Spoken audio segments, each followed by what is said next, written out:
Hi, I used to go to school in Altoona.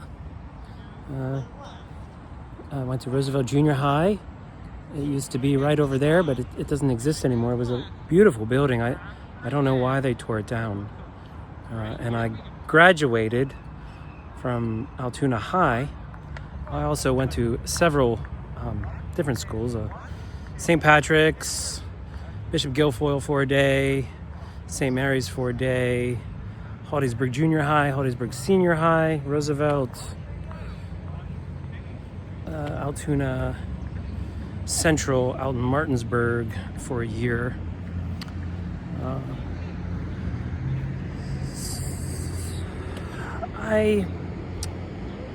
This was my walk home from Roosevelt Junior High and Altoona Senior High.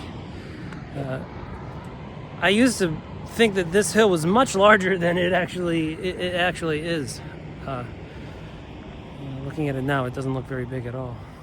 The other side is a dip. I wanted to tell a story about two severe instances of child abuse that I endured.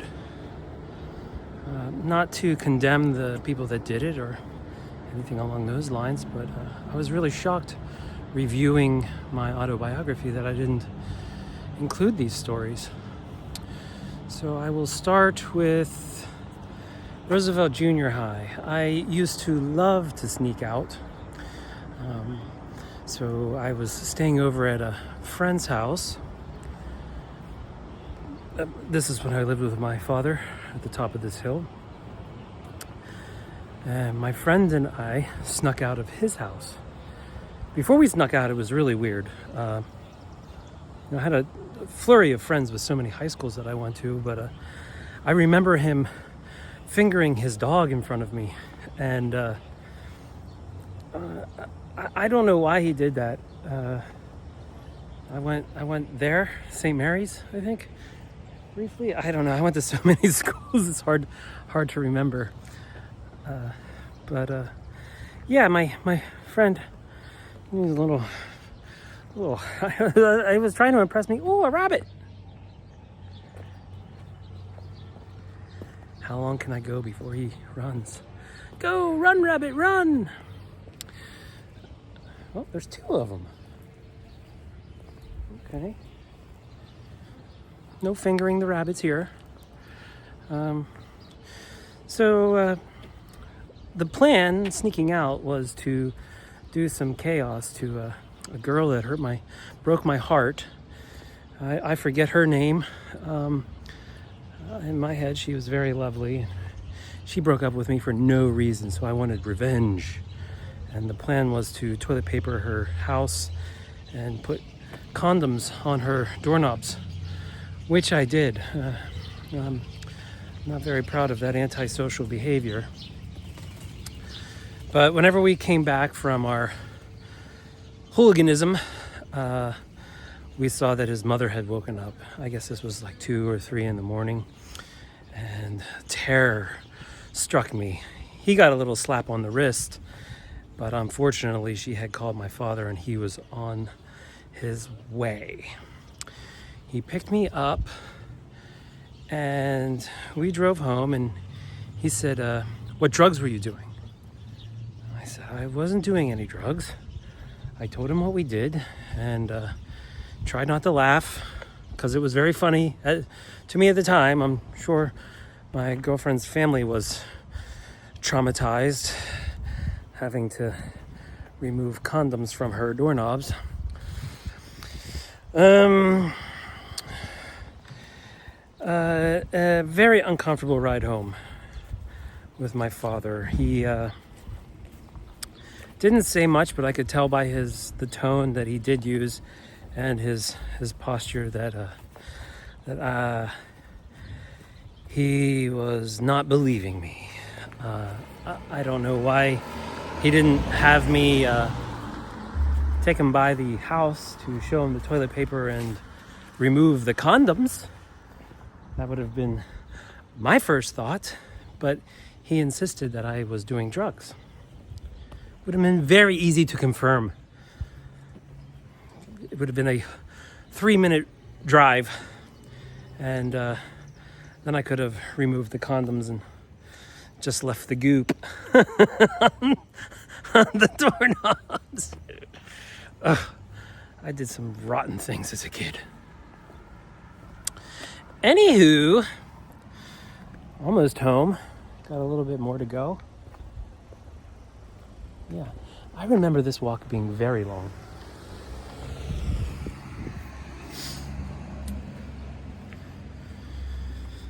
Maybe it was because I had books that I weren't reading and carrying them. My phone is much lighter. So he kept saying, "What drugs did you do? What drugs did you do?" I said, "I'm not doing any drugs. I didn't do any drugs. I hadn't done any drugs up to that point. The only drugs that I had ever done were, I remember the first time I did a drug, it was alcohol at his wedding to my stepmother. I went around and was drinking all the empty glasses, or not empty glasses of booze, but the dregs of the booze. And I got shit-faced, and I remember I was a spectacle, and he seemed really proud of me. One of their friends came for the party, and I grabbed her giant boobs as a 10 or 12-year-old, and it was just ha ha ha. He sent me to his room, and I slept it off.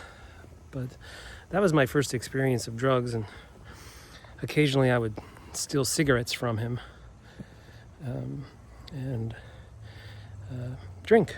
It was men drink, and my mom didn't give me any booze, but I could drink a beer every now and then with my father, which I do not recommend doing.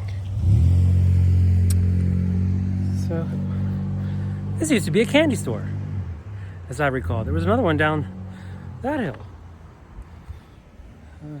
Penny Candy. If my memory suits me well, it might have been down the street. There were 2 candy stores. I know that. So we drove home, and hello.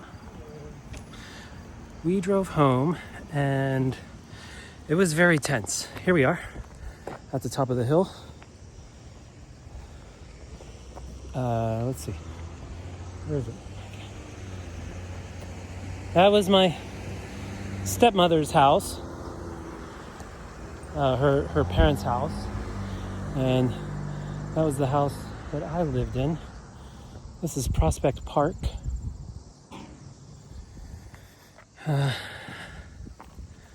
I used to stay up at night and watch people have sex right over there.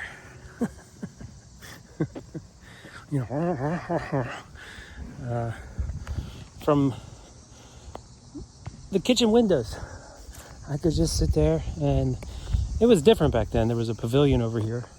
Well, I guess there's still a pavilion. It was a different kind of, no. It had a tree and a circular elevated thing. I just remember seeing some creepy things.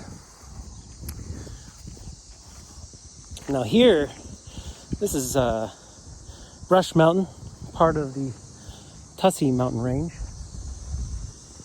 My bedroom was at the top on the other side. That tree was much smaller, and I had a beautiful view. I helped fix that place. Let's see. Right up there. That was my bedroom, and the view from up there is really, really beautiful. Tree of paradise, tree of heaven. Smells like rotten peanut butter. The invasive species, the spotted lanternfly, loves that plant.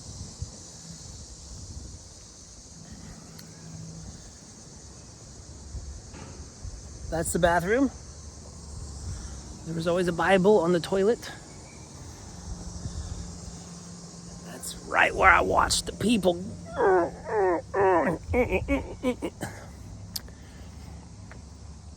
Well, we pulled in right here, 1501 Crawford Avenue. There's the front door. I remember pouring the concrete here with Wayne. And he's like, you just got to be honest with me. What drugs were you doing? And I was like, I told you, I didn't do any drugs. I fucking did some minor vandalism. He went in, I opened that door, and I went to go inside, and with both hands, he popped my ears, and I just blacked out. I went down. And when I came to, he had me off the ground by my neck and slamming my head right off of that. Whack, whack, whack, whack. I remember my neighbor opened that door and looked out, saw what was happening, and went back in. Didn't call the police. No. And then he made me stand up against the wall and kept asking me what drugs I did. What drugs did I do? What drugs was I doing? I said, Dad, I didn't do any drugs. I didn't do any drugs. What drugs did you do? What drugs did you do? I didn't do any drugs. Oh, there's a doggy looking at me.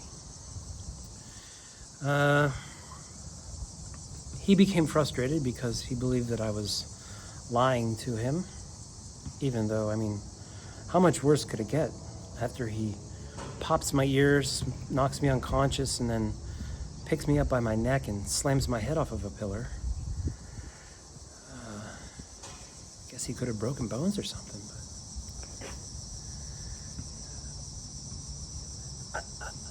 I didn't know. I mean, like, I didn't feel like, I could, should I lie? Should I say I was smoking weed or something? Just to get him to, like, what's going to happen then? But yeah, I kept telling him the truth. I was terrified. I was not going to lie. Dad, I wasn't doing any drugs. And then he got this 357 Colt Python that he always kept on the coffee table.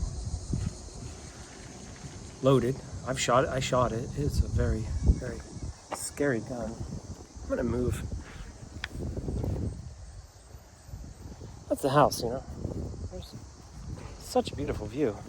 Well, I mean, when I was here, there wasn't Lowe's and Boscov's and Michael's and all that garbage fucking over there. It was beautiful.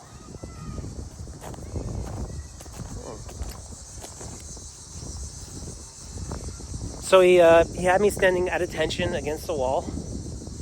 And again, he's like, you better be fucking honest with me. And I told him, I was like, I am honest. I am being honest.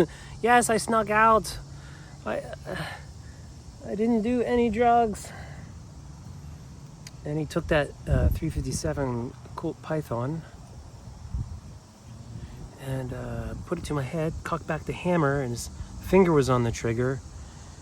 And he said, if you want to die, you just tell me right now, and I'll put you out of your misery. And that was terrifying.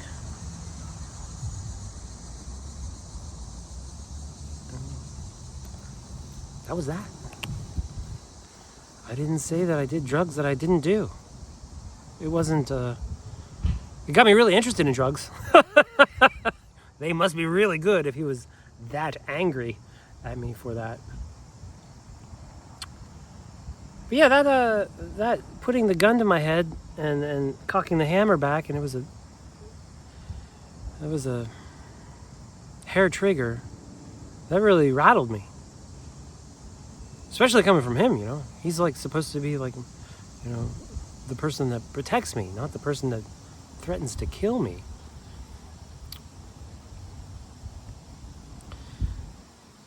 The second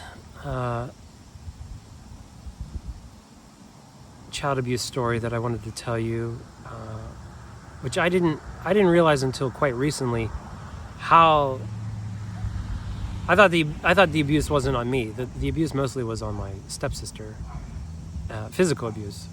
I didn't even realize that until I started studying psychology and CPTSD that it actually was an abuse on me as well.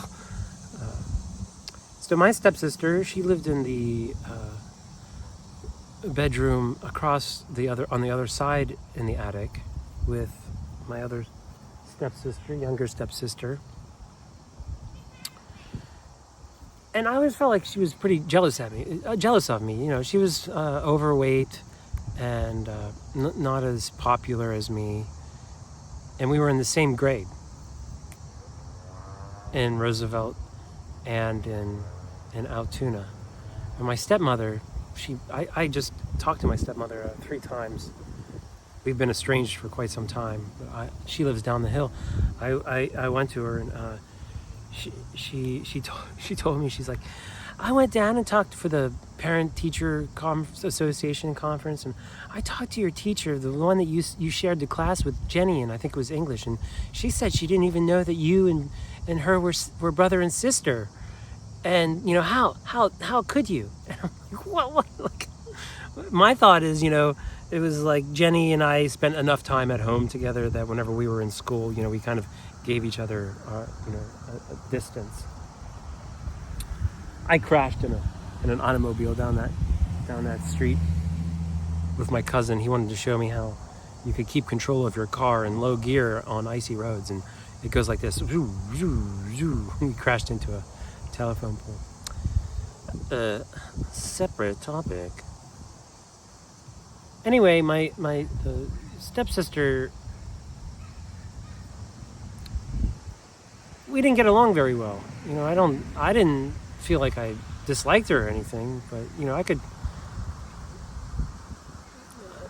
you know, like, again, I just think that she was, you know, probably jealous of my privilege because I was the male and was treated differently by my father. Plus, I was his blood kid. They were just step. So in Roosevelt Junior High, you know, you hand out your yearbook and you get it signed. Jenny had signed in my book. I know you're gay. I can hear you jerking off.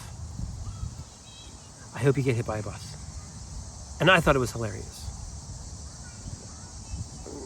You know, it's kind of sad, you know, like why would you write that? You know, why would you think that was funny? But I was secure in my manlyhood, and you know, like, yes, I was jerking off.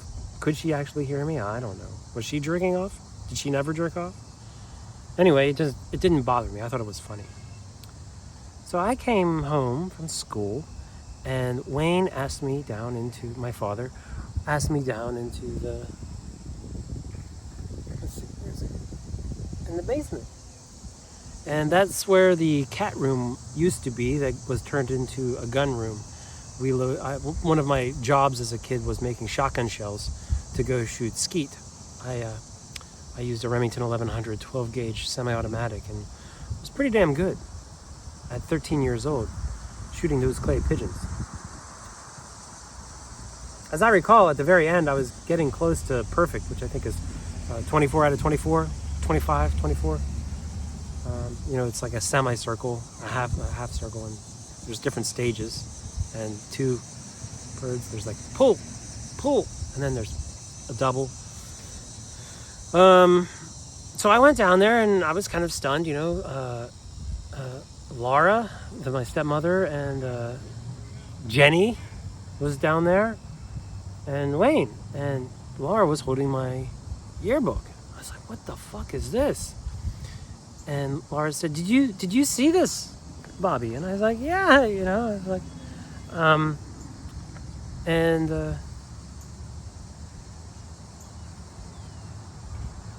I don't know exactly what the words were. I thought it was premeditated. I mentioned it to my stepmother recently, and she said that it wasn't premeditated. It seemed really premeditated. It seemed like Anyway, I looked at Jenny, and I wasn't angry at Jenny at all. I thought it was funny, creative. I didn't know she was a poet. And apparently Jenny and I snickered at each other, because it didn't bother me at all. But my father was extremely terrified that I was gay and not a manly man, because I liked art and cooking and showed emotions, and men aren't supposed to do those things. And so, Jenny's looking at it like, and they were acting like I was supposed to be angry at them.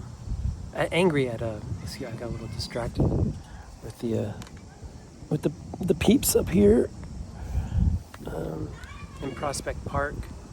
He's pointing at me. Oh, all right, let's see.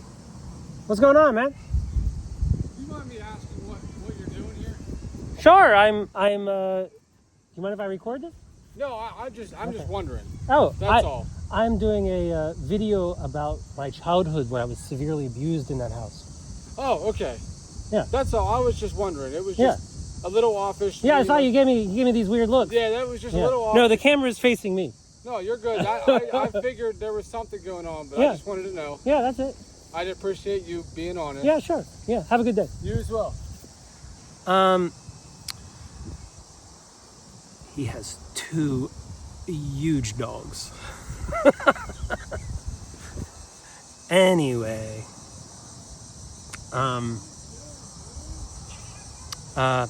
yeah. Okay, we're back on track. So, Jenny and I are just like, why are you angry? Why are you looking at my yearbook? Like, what's the deal? And